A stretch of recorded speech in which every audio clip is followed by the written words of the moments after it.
இந்த 60 நாட்கள்ல மினிமம் ஒரு 10 கோவிலுக்கார் போங்க. விருச்சிகராசி நண்பர்களுக்கு வெளிநாடு வாழ்வு கண்டிப்பா கிடைக்கும். நான் எதிர்பார்க்கல சார், கடவுளா கொடுத்தா நான் எடுத்துக்கிட்டேன் அப்படிங்கிற மாதிரி. பாக்யஸ்தானம் அவ்வளோ பலமா இருக்கு.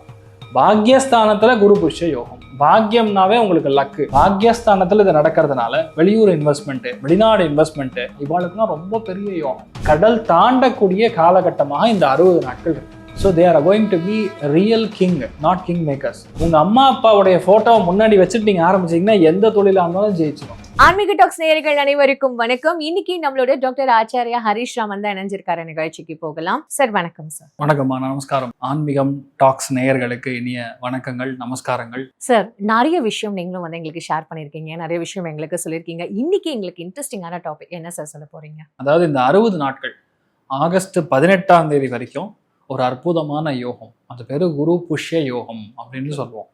அந்த குரு புஷ்ய யோகம் அப்படிங்கிறது அந்த நம்ம உச்சம் பெறக்கூடிய குரு புஷ்ய நட்சத்திரம் அப்படின்னு நம்ம சொல்லுவோம் வடமொழியில. ஆனால் அது பூச நட்சத்திரம்னு நம்ம தமிழ்ல சொல்லுவோம். அந்த குரு பூச நட்சத்திரத்துல அடுத்த 60 நாட்கள், நான் சொல்லக்கூடியது ஆகஸ்ட் 18ஆம் தேதி வரைக்கும், அது கிராஸ் ஆகக்கூடிய வேலைகளில் பொதுவாக ரிஷி முனி சன்னியாசிகள் பிறக்கக்கூடிய வேலையாக மிகப்பெரிய மகா யோகமாக மாறக்கூடிய அற்புதமான தருணம். அதே மாதிரி ஏகப்பட்ட நல்ல விஷயங்களும் ஒரு விஷயத்த நமக்குள்ள, நான் சொல்றது ரெண்டா பிரிச்சிடலாம். அகம் புறம் அப்படின்னு பிரிச்சிடலாம். அகத்தை வந்து மேல்படுத்தக்கூடிய அற்புதமான டைமிங் இந்த 60 நாட்கள்.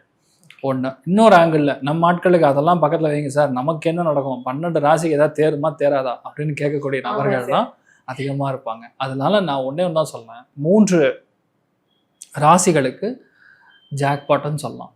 அதில் முதல் வந்து கடகம், விருச்சிகம், மீனம். இந்த 3 ராசிகள் கண்டிப்பாக வெளியூர் போகிறது, வெளிநாடு போகிறது, ஃபேமிலி செட்டில் ஆகிறது, குழந்தை பிராப்தம் ஆகிறது, மன நிம்மதி கொடுக்கறது, எல்லாத்துலேருந்து பிரச்சனைகள்லேருந்து வெளிப்படக்கூடிய, மெயினாக வேலையில் நிரந்தரத்தன்மை கொடுக்கக்கூடிய அற்புதமான ஒரு தருணம். ரிஷபம், கன்னி, மகரம், இவங்க அத்தனை பேருக்கும் வாழ்க்கை துணைக்கு பெரிய அதிர்ஷ்டத்தை கொடுக்கும். வீடு வாங்குறது, நிலம் வாங்குறது, சொத்துக்கள் வாங்குறது, பொருளாதாரத்தில் முன்னேற்றத்தை கொடுக்கறது, அம்மாவுடைய ஹெல்த்ல நல்ல முன்னேற்றம் கொடுக்கறது, பிரச்சனைகள்லேருந்து ஓய்வதுங்கிற மாதிரி கம்ப்ளீட்டாக ஒரு சேஞ்சு இந்த 3 ராசிகளுக்கும் ஏற்படும். மிதுனம், துலாம், கும்பம், இவங்களுக்கு பணம் எங்கிருந்து வரும்னு தெரியாது, பஞ்சா பறந்துட்டு வரும்.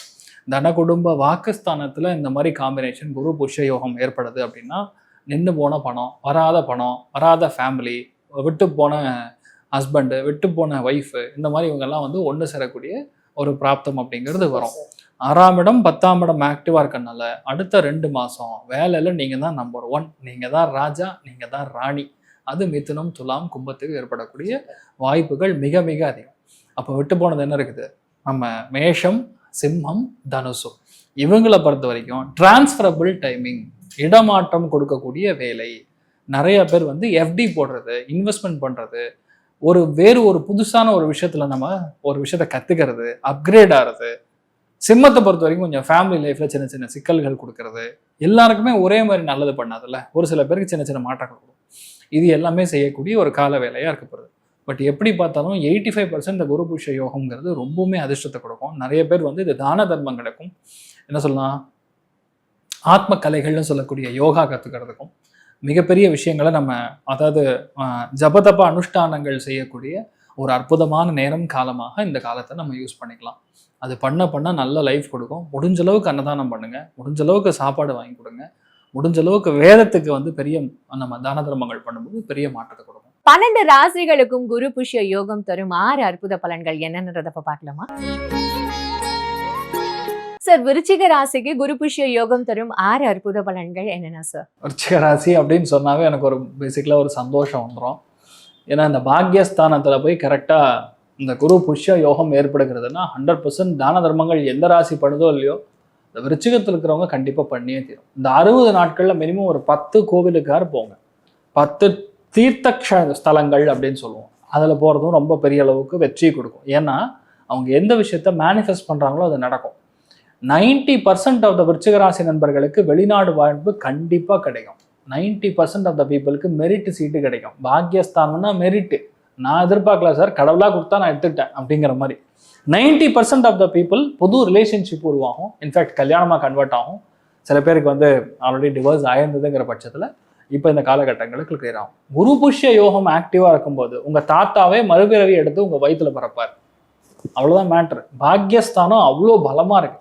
பாக்யஸ்தானத்துல குரு புஷ்ய யோகம். பாக்யம்னாவே உங்களுக்கு லக்கு. அதுல குரு புஷ்ய யோகமா இருக்கும்போது லைஃப்ல கோவில், பூஜை, புனஸ்காரம், ஆன்மீகம், வேத பாடசாலைகள், கோவில் கட்டுறாங்க, கும்பாபிஷேகம் பண்றாங்க, இல்ல ஒரு பசுமடம் கட்டுறாங்க, இந்த மாதிரி எந்த ஒரு தர்ம காரியங்கள், அறக்காரியங்கள் எதுவாக இருந்தாலும் சரி, அதுக்கு நீங்க தான தர்மங்கள் பண்ணும்போது பெரிய அளவுக்கு உங்களுக்கு உங்க பசங்களுடைய ஃபியூச்சராக அது மாறி உங்களுக்கு ஹெல்ப் பண்ணக்கூடிய ஒரு அற்புதமான டைமிங்.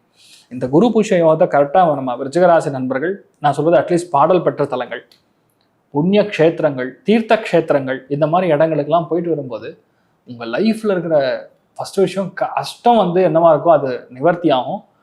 மனவேதனை ஃபர்ஸ்ட் நீங்க அதுல இருந்து வெளியே வருவீங்க.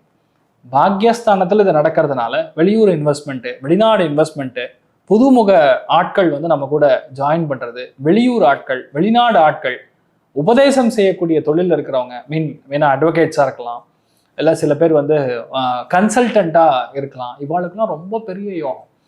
எனக்கு தெரிஞ்ச வரைக்கும் விருச்சிகராசி நண்பர்களுக்கு 90% கவர்மெண்ட் சீட்டு கிடைக்கிறது உறுதி. வேலைக்கு நீங்க அப்ளை பண்றீங்கன்னா கவர்மெண்ட் எய்டட் இன்ஸ்டிடியூஷன்ஸ்ல வேலை செய்யக்கூடிய பிராப்தம், பேங்க்ல வேலை செய்யக்கூடிய பிராப்தம், எம்பசியில போய் உட்காரக்கூடிய பிராப்தம், வெளிநாட்டுல போய் செட்டில் ஆகக்கூடிய பிராப்தம், கடல் தாண்டக்கூடிய காலகட்டமாக இந்த 60 நாட்கள் இருக்கு. புரியுதா உங்களுக்கு?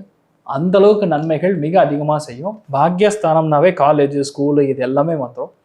நிறைய பேருக்கு ஒருவேளை நீங்கள் ஜுடிஷியல் இருக்கீங்க அப்படின்னா கண்டிப்பாக நீங்கள் ஜட்ஜாக மாறக்கூடிய வாய்ப்புகள் கூட இந்த டைம் பீரியடில் விருச்சிகத்துக்கு இருக்கு. So they are going to be real king, not king makers. பாக்யஸ்தானத்தில் குரு புஷ்ய யோகம் 60 நாளும் நீங்கள் தூங்கக்கூடாது. 60 நாளும் நம்ம சொன்ன தான தர்மங்களும் கோவில் குளங்களும் போங்க. பயங்கரமான ஒரு பெரிய ஒரு மாஸ் உங்களுக்கு வெயிட்டிங்னே சொன்னா கண்டிப்பா நீங்க நல்லா இருக்கும் சார். அப்ப இவங்களுக்கு இந்த பொருளாதாரம், இந்த தொழில், இதெல்லாம் எப்படி சார் இருக்கும்? கண்டிப்பா. அதாவது பாக்யஸ்தானத்துல குரு புஷ்ய யோகம் ஏற்படும் போது ஸ்ட்ரைட்டா சொல்லலாம், உங்க அம்மா அப்பாவுடைய போட்டோவை முன்னாடி வச்சுட்டு நீங்க ஆரம்பிச்சீங்கன்னா எந்த தொழிலா இருந்தாலும் ஜெயிச்சிடும்.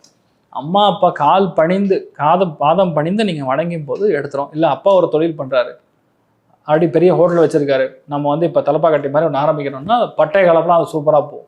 அந்த மாதிரி அவங்க என்ன தொழில் இருக்கோ, வம்சமா ஏதாவது தொழில் பண்ணிட்டு இருக்கீங்கன்னா அந்த தொழில் நீங்க எடுத்து பண்ணும்போது ரொம்ப பெரிய அளவுக்கு சாதனை படையக்கூடிய வாய்ப்புகள். இன்னொன்னு, அந்த முதல் மரியாதைன்னு சொல்லுவோம், படம் இல்லை ரியாலிட்டிலேயே முதல் மரியாதை கிடைக்கக்கூடிய வாய்ப்பு விருச்சிகத்துக்கு இந்த 60 நாட்கள் பொற்காலம். சூப்பரா இருப்பீங்க. அதாவது நீங்க என்ன மனசுல நினைக்கிறீங்களோ அது நடக்கும். நல்லா புரிஞ்சுக்கணும், உங்க மனசுல என்ன இருக்கோ அது நடந்து தீரக்கூடிய அற்புதமான டைம். சார், இவங்க எந்த தெய்வத்தை வழிபடணும்? இவங்களுக்கு என்ன மாதிரியான ஒரு பரிகாரங்கள்? முதல் விஷயம் கங்கா ஸ்நானம் பண்ணணும்னு சொல்லுவோம். கங்கா முடியல அட்லீஸ்ட் காவேரி ஸ்நானம் பண்றது, நேத்ராவதி நதி ஸ்நானம் பண்றது, குமாராதாரா நதி ஸ்நானம் பண்றது, இது டிபெண்ட்ஸ். எந்தெந்த நதிகள், ஜீவ நதிகள் இருக்கிறதோ அதுல குளிக்கிறது ஃபர்ஸ்ட் விஷயம். அது குளிக்க முடிஞ்சது இல்லைன்னா சமுத்திர ஸ்நானம் பண்றது இன்னும் நல்லது. அதை பார்த்துட்டு அங்க பக்கத்துல இருக்கக்கூடிய தீர்த்த க்ஷணங்கள் எது இருக்கோ அதை போய் ரஷ்னம் பண்ணிட்டு வர்றது பெரிய ஏற்றம். இல்லைன்னா இந்த 60 நாட்களும் குழந்தைகளுக்காக நான் சொல்லக்கூடிய பரிகாரம் என்ன, மேதா தட்சிணாமூர்த்தின்னு சொல்லி ஒரு சுவாமி இருக்கார், அவரை வழிபாடு செய்யும் போது மேதா சுக்தம் படிக்கும் போதும் பெரிய அளவுக்கு ஏறுது. சார், குரு புஷ்ய யோகம் நடந்துட்டு இருக்கு அப்படின்னு சொல்றீங்க. அப்ப இந்த சனி வக்ரம் வேற நடக்கிறதுனால ஏதாவது இந்த 12 ராசிகளுக்கு இம்பாக்ட் ஏதாவது இருக்குமா சார்? குட். அதுதான் இப்ப குரு புஷ்ய நட்சத்திரத்துல சஞ்சாரம் பண்ண போறாரு, பூச நட்சத்திரத்துல சஞ்சாரம் பண்ண போறாருன்னு சொல்றாரு. பூச நட்சத்திரத்துக்கான அதிபதியே சனிதான். அந்த சனி பாக்யஸ்தானத்துல வக்ரம் அடைய போறான். அதாவது இதுக்கு முன் ஜென்மத்துல நம்ம செய்திருக்கக்கூடிய எல்லா விதமான புண்ணியத்தையும் இழுத்து கொண்டு இப்ப ஹெல்ப் பண்ண போடுது. குரு புஷ்ய யோகமே அதிர்ஷ்டம். அதுல சனி வக்கரம் அடைஞ்சு புதனுடைய நட்சத்திர சாரத்தில் இருக்கும்போது, புதன் கெட்ட கிரகம் கிடையாது, நல்ல கிரகம், சுப கிரகம். சனி புதன் காம்பினேஷன் ரிசர்ச் கூடிய ஆப்ஜெக்ட், ஆய்வுக்கூடிய சப்ஜெக்ட். அதனால பொதுவாகவே இந்த டைம் பீரியட்ல யாரெல்லாம் ரிசர்ச் அண்ட் டெவலப்மெண்ட் படிக்கணுமோ, உங்க கர்மா என்ன இருக்குன்னு கிளென்ஸ் பண்ணிக்கக்கூடிய டைமிங், எந்தெந்த தெரியாம பண்ணதோ தெரிஞ்சு பண்ணதோ, எப்போ பண்ண குத்தமோ அது இல்லை, இவ்வளோ கஷ்டப்படுறேன்னு சொல்லக்கூடிய எந்த விஷயமா இருந்தாலும் கிளியர் பண்ணணும்னா இந்த டைம்ல பண்ணக்கூடிய தானங்கள் பெரிய அளவுக்கு மாற்றத்தை கொடுக்கும். அதனால இப்ப சனி மாறுறதுனால அந்த குரு புஷ்ய யோகத்தினால நமக்கு நல்லா நடக்கும். ஏன்னா எந்த நட்சத்திர சாரத்துல போறதோ அந்த நட்சத்திரத்துக்குரிய அதிபதியே பாக்கியத்துல வக்கரம் மாறான். அதனால பொதுவாகவே நிறைய நல்ல விஷயங்கள் நடக்குது. நிறைய பேருடைய ஃபேமிலி ஒன்று சேர்றதுங்கிற மாதிரி ரொம்ப நாள், அதாவது ரொம்ப நாளாக பிரிஞ்சிருக்கோம் சார். பெரிய சித்தப்பா பையன், சித்தப்பாவும் பெரியப்பாவும் சண்டை, அண்ணன் தம்பி சண்டை. இந்த பழையதெல்லாம் பார்த்தீங்கன்னா அந்த பெயிண்ட் அட்வர்டைஸ்மெண்ட்ல ஒரே ஒரு பெரிய செவரு எழுப்பிட்டு சண்டை போடுவோம். அந்த மாதிரி இப்போல்லாம் அந்த செவரெல்லாம் உடச்சி போட்டு எல்லாம் ஒன்று சேர்ந்துருவாங்க. அந்த மாதிரி ரொம்ப நிறைய விஷயங்கள் நல்லது நடக்கும் இந்த குரு புஷ்ய யோகத்தில். இந்த குரு பெயர்ச்சி நடந்திருக்குல்ல, அதுக்கப்புறம் வரப்போற யோகங்கள் குரு பெயர்ச்சி அப்படிங்கிறது கடகத்துக்குள்ள வந்த குருவோ 3 நட்சத்திரங்களை தாண்டுவார். அது முதல் நட்சத்திரம் தாண்டும் போது அவ்வளோ வேல்யூ இல்லை. அதுக்கப்புறம் பூச நட்சத்திரம் தாண்டும் போது நம்முடைய ஜோதிட சாஸ்திர பிரகாரம் அது குரு புஷ்ய யோகமாக பெரிய யோகமாக கன்சிடர் பண்ணுவோம். அதில் என்ன நடக்கும், தான தர்மங்களுக்கு உகந்தது பெரியவங்களுக்கு, அதே மாதிரி குருமார்களுக்கு, வேத விற்பனர்களுக்கு, பண்டிதர்களுக்கு, வேதம் படிக்கிற குழந்தைகளுக்கு, அதே மாதிரி கோவில் சம்மந்தப்பட்ட விஷயங்களுக்கு, இதுக்கெல்லாம் நம்ம தான தர்மங்கள் பண்ணும்போது பெரிய அளவுக்கு மாற்றத்தை வரும். அதில் மெயினாக பார்த்தீங்கன்னா அன்னதானம். எந்த அளவுக்கு நீங்கள் அன்னதானத்துக்கு நீங்கள் பணம் கொடுக்குறீங்களோ அவ்வளோ நல்லது. அதே மாதிரி இன்னொரு ஆங்கிளில் பார்த்தீங்கன்னா ஒரு சில பேர் நான் தீட்சை எடுத்துக்கிறேன் சார், நான் வந்து ஸ்ரீ திரிபுர சுந்தரி உபாசனம் பண்ணுறேன், தேவி மாத்தியம் படிக்கிறேன், புதுசாக இந்த விஷயத்தை கற்றுக்கிறேன் அப்படின்னு சொல்லக்கூடிய விஷயங்களுக்கு இது ஆரம்பிக்கக்கூடிய அற்புதமான டைம். ரொம்ப அழகா ஒவ்வொரு ராசிக்கும் இந்த குரு புஷ்ய யோகம்ன்றதை ரொம்ப தெளிவாக வேற எக்ஸ்பிளைன் பண்ணியிருக்கீங்க சார். நிறைய பேருக்கு வந்து ஒரு கிளாரிட்டி கிடைச்சிருக்கும்னு நான் நினைக்கிறேன். ரொம்ப அழகா எங்களுக்கு சொன்னீங்க. உங்களோட நேரத்துக்கும் உங்களோட விளக்கங்களுக்கும் ரொம்ப நன்றி சார். அடுத்த ஒரு சுவாரஸ்யமான ஒரு எபிசோட்ல உங்களை வந்து மீட் பண்றேன். அதுவரை உங்களிடமிருந்து விடைபெறேன் சார். நன்றி, வணக்கம்.